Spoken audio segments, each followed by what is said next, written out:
So you've joined Peter and I on various episodes already. Think about the API economy and some of the other episodes that relate to APIs. Well, join us once again as we continue our journey looking at the Gatekeeper pattern and the Valet Key patterns today here on Cloud with Chris.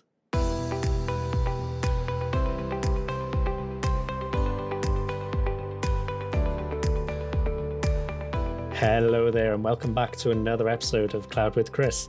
You are with me, Chris Reddington, and we will be talking about all things cloud.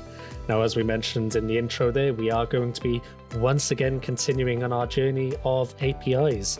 And we're bringing a familiar face, an old friend here with us today, Peter Piper once again, as we go and talk through the Gatekeeper and Valet Key patterns. So hello, Peter. How are you doing today?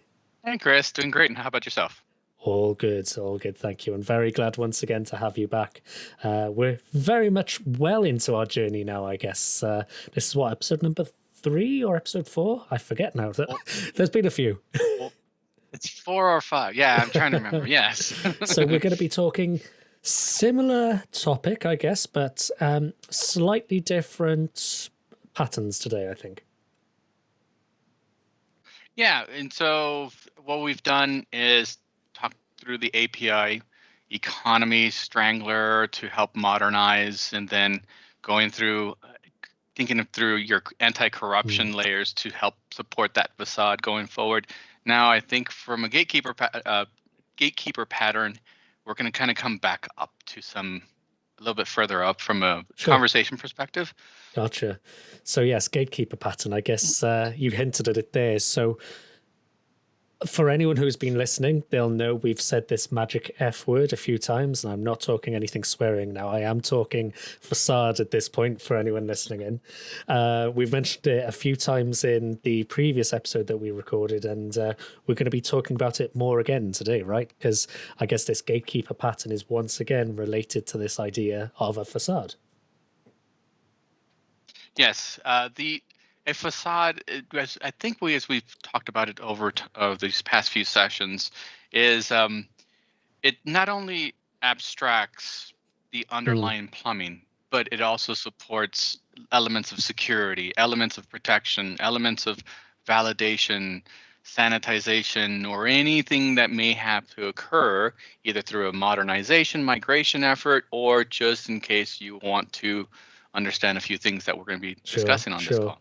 And I guess that's one of the things particularly that the gatekeeper really focuses on, isn't it? I guess when you think of the term gatekeeper, at least for me, maybe because I'm Welsh, but here we go, stick with me, is when you think of gatekeeper, you think of castle, you've got someone stood at the gate with their big spear, you're allowed in, you're not allowed in.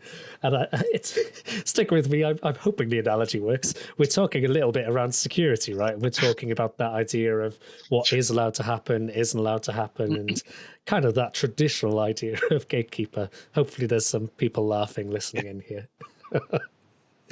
I as I was going through this process for this particular episode, I wrote down speakeasy. It's like the sliding door. Gotcha. What's the passphrase?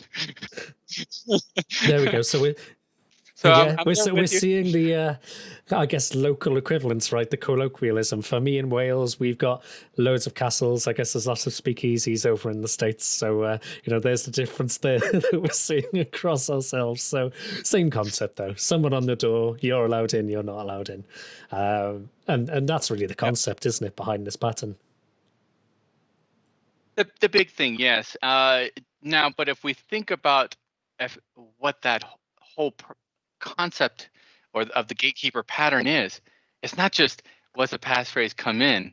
That means there's a mutual contract, a trust between the gatekeeper and the request at the end of the day. So as we've been talking about facades, and we've been talking about enterprise service bus as concepts, there's effectively a kind of a concept between a broker, between the application producers and the application or API consumers, right? And so how do they interact? The gatekeeper is not just what's a passphrase, okay, come on in. There's the gatekeeper depending on the implementation, can do a lot more. Right. So it could even be, what is it that you're trying to do? Are you even allowed to go and do that thing? You don't have that level of clearance. Sorry, no dice. You're not allowed on this floor, kind of thing. I'm going to keep the analogies rolling through this one. All right. Yeah, and I'm gonna bring back a phrase that I think I've said on every single episode, and that is high cohesion and there we go. low Anyone playing coupling. the podcast bingo, you can tick that one off. We've covered it there. Yeah, I think that should be on every card. But and so if you think of that high cohesion and low coupling, right, the transformation that is allowed. If in essence, the incoming and outgoing, that a gatekeeper pattern that is through it in implementation, you could, for example, do translations between a REST, because everybody loves REST, to SOAP, because not everybody wants to do SOAP anymore. And so you could kind of use that from a transformation analogy. Then think about safe versioning. That could allow that transformation at the same time. And we talked about this in relation to kind of the modernization and migration strategy, right? Think your facade data supports that. And then there's obviously logging, monitoring, throttling, etc. But the depending on the implementation of the gatekeeper, the true value add is understanding who your consumers are, and I quickly identify and notify them of any change. You could then also support, depending on the implementation, you could support different tiers of a subscription model, if you think of it that way. You could have a free tier that is throttled at, you could have 5 calls a minute. You could go to a silver tier and they could have 100 calls a minute. And so think of that gatekeeper, that speakeasy. Hey, I'm depending on how close they could be close together, it could have an artificial gate, right? Of how many people, how many requests could So come in I'm and going go. to keep another analogy, and I'm going to jump to your speakeasy scenario now. Sorry, sir, you've had too many of those. You've had enough. No more for you. That's the rate limiting scenario there, right? So, that's another interesting scenario that actually always thought about it within something like API management, but didn't really think of it as a gatekeeping scenario. But yeah, it is really, I guess, isn't it? You are allowed to consume, you are not allowed to consume. It's that binary on off, but the filter or the condition is going to depend upon potentially something dynamic there, is really what we're saying. Yeah, definitely. And so if we scroll down in the docs, we've been using our the Azure docs from the design patterns as to illustrate these design patterns. So the solution, and I know that you have listeners only, not watching. And so the solution is, in essence, a simple diagram of a client, and the client is trying to access some data store or some kind of service that returns some request based upon whatever incoming parameters, etc. And the gatekeeper is sitting pretty much near the front. So if you think of that, the client is in a zone called an untrusted zone, the public internet. The gatekeeper is going to be in a semi-trusted to potentially trusted zone, depending on where you place it. Because the gatekeeper can be the public entry point. We'll talk about that a little bit more, but let's just go with that particular analogy.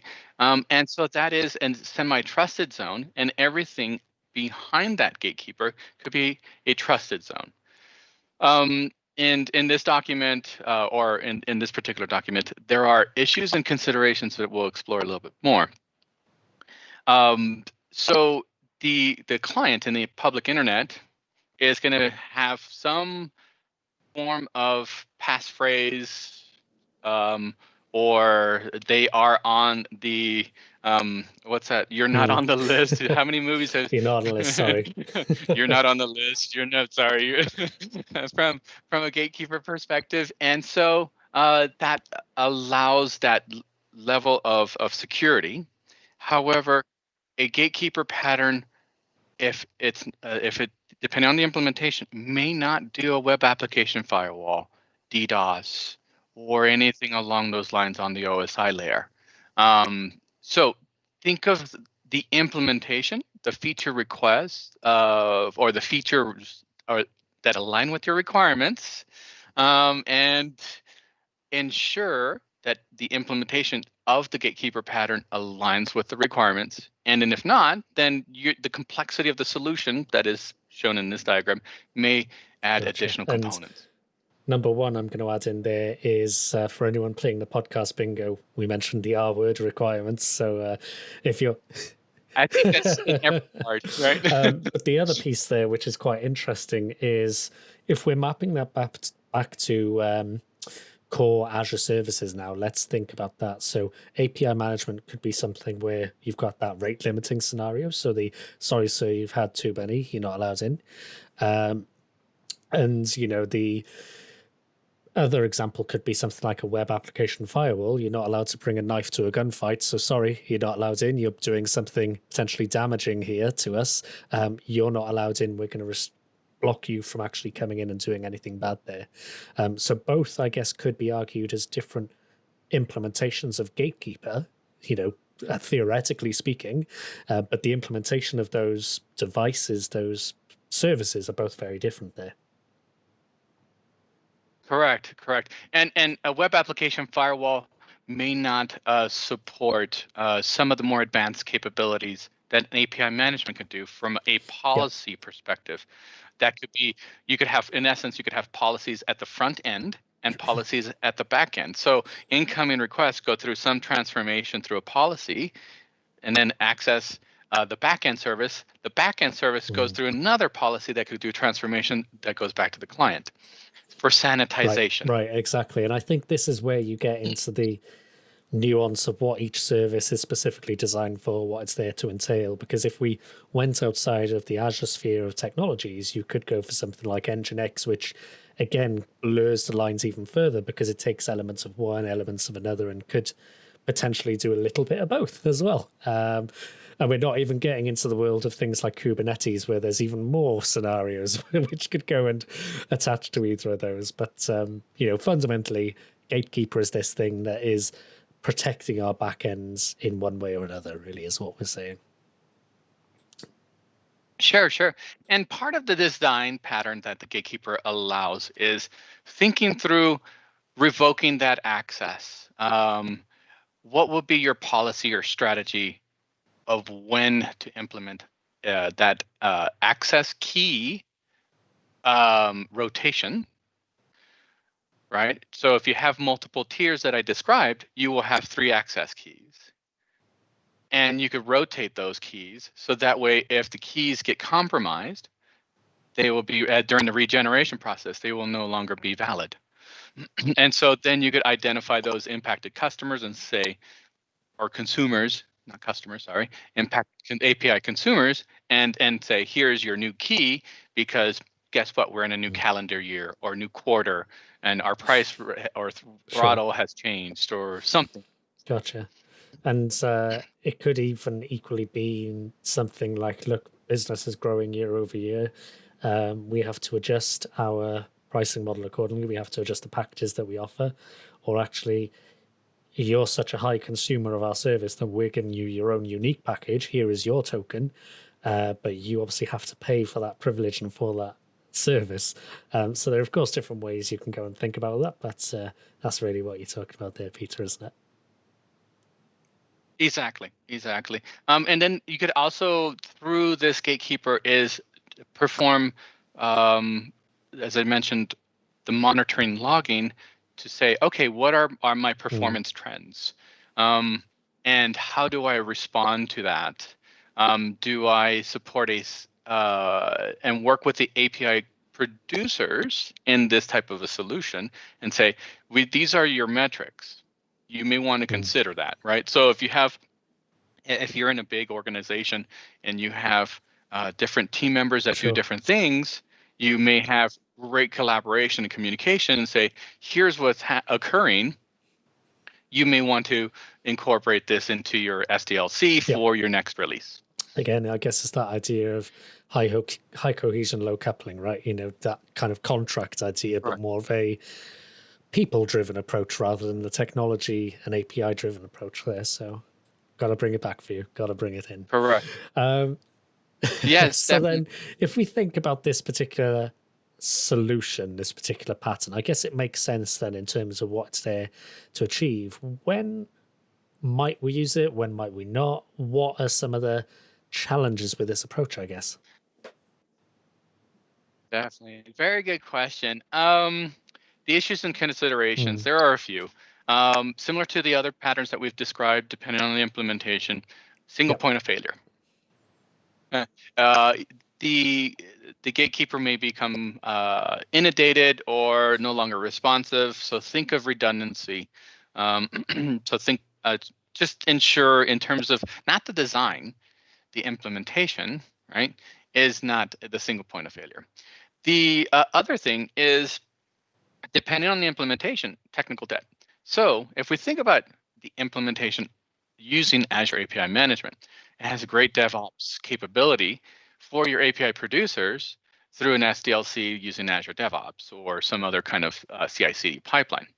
That will add additional overhead, and I'm putting quotes, air quotes around overhead for the listeners, for that, because then it adds another layer of deployment, small in terms of level of effort that I've experienced. However, as your APIs change, you will also need to potentially inform your implementation using Azure API management. There is a change, and you could also conduct impact analysis. Obviously, you'll have, hopefully, multiple environments as part of a branching feature strategy, etc.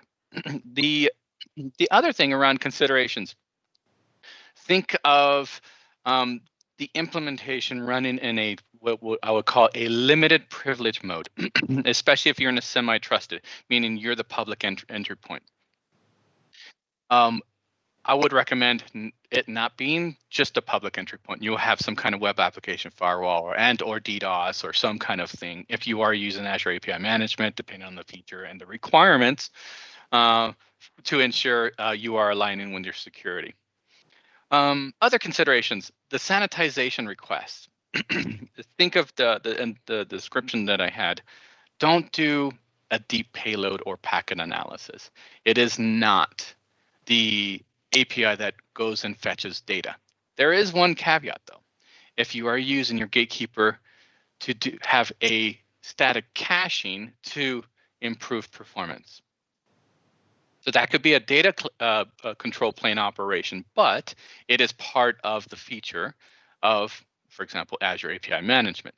That is a slight exception to that rule, and so just think through that and ensure that it aligns with your requirement. And then the encryption in transit. In here, let's look further down in this diagram, just for facilitation of the conversation. The gatekeeper is going to be communicating with backend services, services that access data stores. So if we think of this untrusted, semi-trusted, and trusted zone, the communication protocol usually in front of the gatekeeper is going to be encryption in transit using some TLS certificates. You get the idea. In some organizations, the requirement is to have full encryption in transit for every operation, whether it's trusted or untrusted. So that means you will have to have the implementation of your gatekeeper to have secure communications in transit, and meaning encryption in transit using some type of certificate to your backend And APIs. just for anyone listening in, I think let's just make it super clear as well, bringing it back to something we've spoken about before, which is this idea of zero trust, right? And that's the idea that, you could assume that, hey, everything's fine because this is now within my network or within my zone or whatever. But if Peter's account or my account got compromised and we happen to be admins or whatever and have the needed access to that environment, then actually that's not an environment that is potentially safe anymore because it's been compromised. So if you operate in that world of zero trust, it starts mitigating and putting barriers up against some of those challenges. Not to say that nothing will ever happen, but it just makes it one step harder each time and facilitating that zero trust model there, really. Definitely the defense in That's depth it. security kind of model, and it aligns with the MITRE ATT&CK framework from a lateral movement, right? Because once a machine is compromised inside your trusted network, they can move horizontally and then Yes. start to explore. So yeah, and then complexities, as I was mentioning, additional complexities if you are going to use it in a CI/CD fashion for Azure API management. Potentially, I'm talking about low overhead, but it does add some complexity. And then the monitoring release process, how do you communicate that if you do not have a full automation strategy? And that's a really good point because bit of an anecdote here, but I know when I was doing a bit of a pet project, I've mentioned it on the channel a few times with Yu-Gi-Oh cards and setting up like a multi-tenanted software as a service inventory system.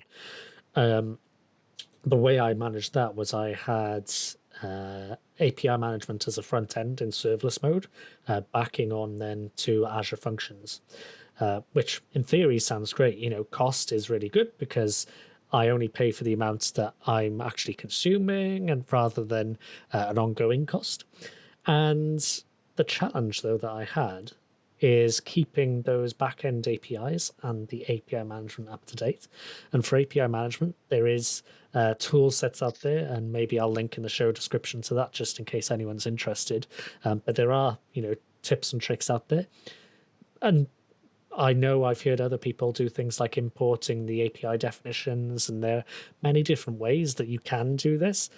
The challenge, though, I would say, is making sure that you've got a good process to deal with that. Because if you've got a very changeable set of APIs and not a process to deal with that API management set of changes, that's going to be hard for you to kind of manage, keep update, and maintain potentially, especially if you're going to go in a multi-region scenario and like I was, and using something like API management in a serverless mode where you have an instance per region, so therefore you have to update every single one, as opposed to something like API management premium, which would replicate it across the regions. So again, it's just knowing the intricacies of how those services implement what they're doing, and then the trade-offs of some of those decisions based on requirements to be aware of there.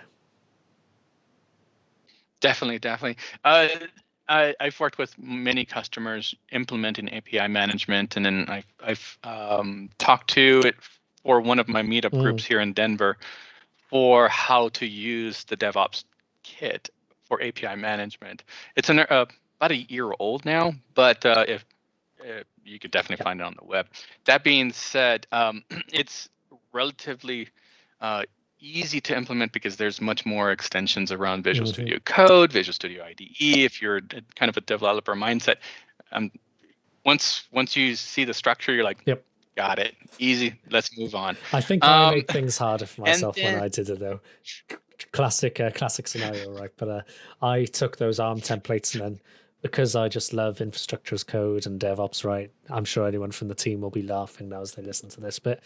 But I decided to parameterize mine because I had this regional setup. I wanted to exactly, and it was just, it became overwhelming to manage, and that's fine. I'm sure in some scenarios that would work, but that one, it was challenging. So again, learn very quickly based on your requirements what path you want to go down. Yeah, and you could iterate, right? So you could change in your next, if you're using sprints or anything like that.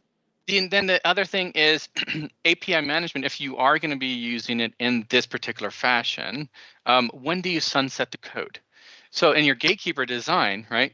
Hey, how do you broadcast and notify your consumers? This API will be sunsetted. That the Gatekeeper design pattern allows for that communication, right?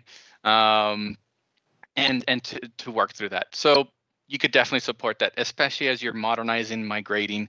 You could do that. The other thing for when to use, let's talk about applications and sensitive data.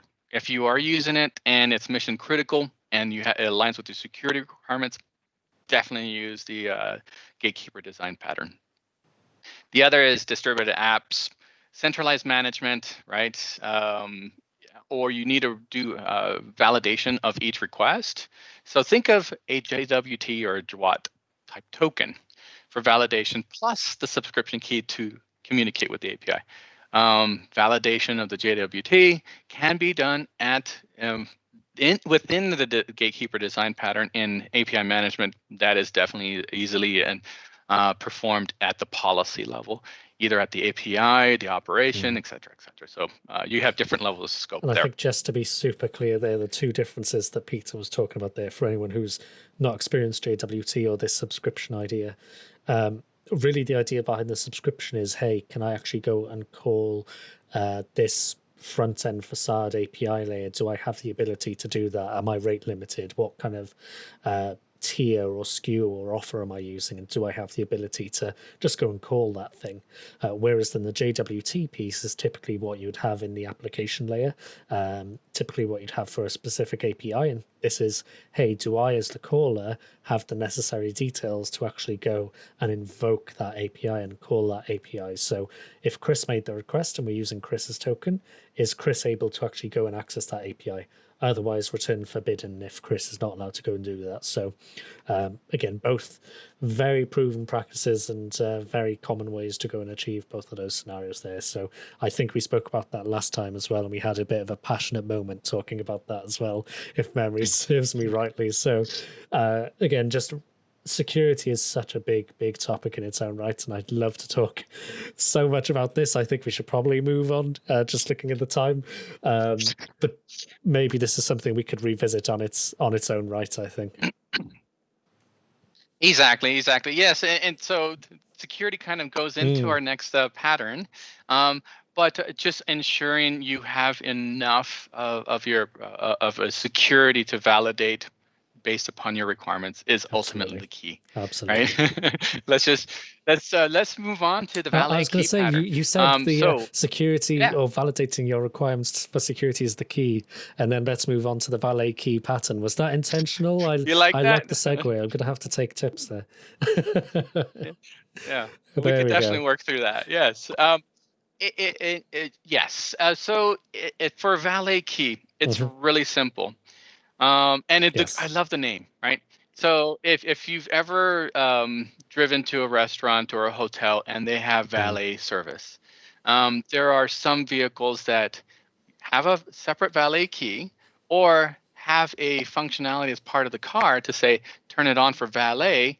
And so what occurs in some vehicles, it locks the glove box, it locks the trunk, it reduces the speed capabilities of the car, et cetera, et cetera. So in essence, what you're doing is you are restricting access or capabilities when you issue a token or access of a data store. In this case, is typically for a data store. And I think the piece there as well, which is important, is that part that you mentioned in exchange for the token. So it's not just saying, right, anyone can go ahead and go and do this thing. You still need to have this particular token. So this, as you mentioned, the valet key, the valet person would have that valet key and they can go and do that. It's not like random Joe blogs from the street comes log and opens the car because the car is left open. That's obviously a slightly different concept because that's just leaving the car still publicly accessible to everyone. Slightly different nuance there. Sure. Yes, and so if the viewers are watching the video version of this, there is within the solution section of the document, there is a great diagram of this. However, let's talk through this, right? So there is a request, and the request is going to try to access some data store. And the request, let's use the persona of an user of an application or an API, right? So in that persona, the application or the API is going to access a data store on the user's behalf. Or it could be on a kind of a service principal for read operations. You may separate just the access just for the read. The Valet Key will go pattern supports this kind of process. The request is made. The application is going to say, I need to validate who you are, right? Think of the gatekeeper.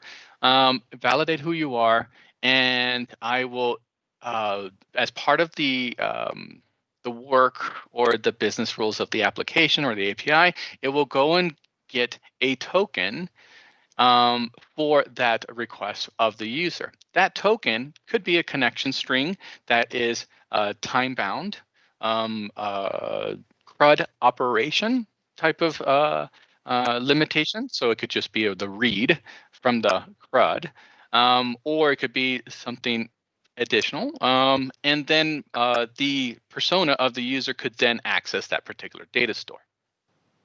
So when you think of the gatekeeper, you could just return access tokens if you're in a fully trusted internal facing only, right? Think of your data store. Makes sense. No, it makes sense. And I think to translate that maybe away from APIs for a moment, the last episode that I recorded, and it's going to be available before this one, was the static content hosting pattern. So what I want to equate here is the difference between maybe a static website that you might have a public blob storage, for example, but maybe there's certain files that actually you want to be available, certain files you don't want to be available. So maybe you could consider, for example, restricting that blob storage, making it private, but then having something like shared access signatures, which is a concept inside of Azure Blob Storage, to go ahead then and grant the time-bound access to reading certain files or reading a container or updating, deleting, or whatever it may be. So exactly the same that you mentioned there, rather than APIs, talking about blobs, but I teased the Valet Key pattern in that episode, so I wanted to bridge the gap there to make sure everyone's connected the dots.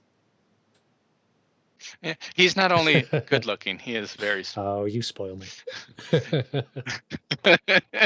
So there are some caveats, right, with this Valet Key pattern, right? And as part of issues and considerations, it sounds great.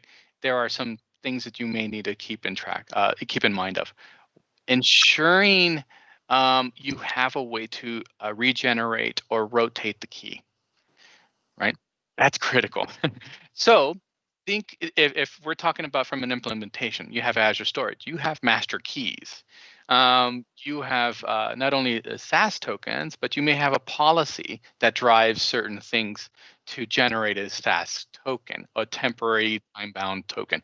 So that allows you to manage it. Should you access other data stores, let's just talk about Event Hub.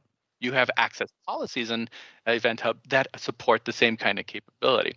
So just ensuring as you work through different data stores or any other kind of processes, you have this capability. And then the level of access, as Chris was mentioning, you may have a pretty big blob storage in multiple folders. You want to make sure they are the request is going to be accessing only the one that they're authorized to access. So in essence, controlling the level of access. And then the behavior, meaning read-only operations, write-only behavior operations, delete-only updates or updates, right? Validation, auditing. So, and we're talking about security, right? Ensuring the key is given to the right person or to the right persona. If there is a threat actor that has compromised something in a lateral movement, man in the middle, something, just ensuring that, and then having processes in place to audit, and go and create an incident and respond as quickly as possible. A lot said in there. Probably with some viewers, they may be able to pause and rewind and just go through that. And then there's within this document, there's some implementation guidelines and source code to help do that. And then there's an example which is talking about this from an Azure blob table, queue, and the SaaS token, right? And that's what I'm showing on the screen for viewers. If you access you're going to be providing links, etc. There is some great C# code here on how to facilitate that. I guess the final thing on this one, then, I guess we've focused a lot on the when it makes sense. Are there particular scenarios where it's not so sensible to use this? Because it seems like something we'd probably want to use anytime, right? Are there downsides to this as well? There are some downsides. If the data store you're going to be accessing, it may be heavily utilized, right? And so is there a process or a mechanism where you could temporarily cache the SAS token so it could be reused if the SAS token is to be shared for an application, not a particular individual persona? That is a consideration you may want to consider, because of just the regeneration of that new SAS token. If it's 5 minutes or whatever time, that's a little excessive. May become what they call too chatty. Yeah, exactly. And then I guess every time it needs to go and access that endpoint, you might be needing to do something with that token. It takes away some of those resources then as well. That could be potentially a challenge. Yep. Mm-hmm. And other considerations are with performance, and then of course there's cost implications, and not just the actual monetary cost, but I guess the operational side as well, keeping on top of the whole, which tokens that you've been issued, which haven't you, and then as you mentioned earlier, the rotation of those master keys then as well, and what impact that has on all of those shared signatures you've then gone and issued already as well, and how you recover from that. That's a fair point. And pushing those if those keys are to be leveraged and reused, pushing them further up because of the network round trips, right? Yep. From an operational design performance. Gotcha. A lot of information here. Absolutely. Hence we went from the 3 to the 2 patterns today, just to make sure we didn't, blow people's minds too much, at least in an episode. Excellent. So I guess then, Peter, 2 patterns covered there, Gatekeeper and Valet Key Pattern. Anything that you want to leave our viewers and our listeners with here? Anything you want to call out or reiterate just before we wrap up here? From a Valet Key Pattern, there are some great implementation options available within Azure. And there's an Azure app configuration, and then there's Azure. Obviously, there's Key Vault. App configuration allows a kill switch features and other capabilities that are part of the service compared to the other. But at the end of the day, let's talk about and have a conversation about requirements.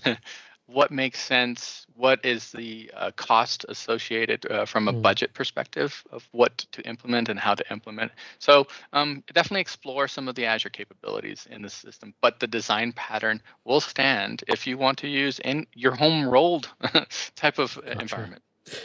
Excellent insights. Thank you, Peter. So thank you for joining again. Another great session, considering along that API journey there. And I feel like we're going very well along those different patterns there. And I suspect we have a few more in the bag to talk about as well. So until next time, Peter, thank you once again for joining us.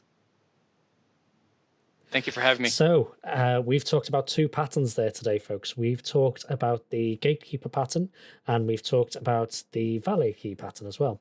So imagine that analogy once again of that person sat on the door, whether it's a speakeasy, whether it's a castle, and thinking about that gatekeeper concept. Same idea with the technology side of things. Doesn't have to be binary, yes, no, you're allowed in. There could be some dynamic factors that go and apply to that, for example. And then the Valet Key pattern is the idea of being able to then take some kind of token and return some kind of time-bound access related to that based upon a restricted permissions model there. So 2 great patterns, very well linked together there. So once again, you know what to do. If you've liked this session, please like the video, please subscribe to the channel, hit that notification bell. Or if you're listening in as well, of course, please you might be listening on Spotify, you might be listening on Google Podcasts, Apple Podcasts, or of course, cloudwithchris.com. Please do go ahead and share with your friends, your colleagues, just to make sure that they know about the content we're pushing out as well. So until the next time, all there is to say is thank you for watching and bye for now.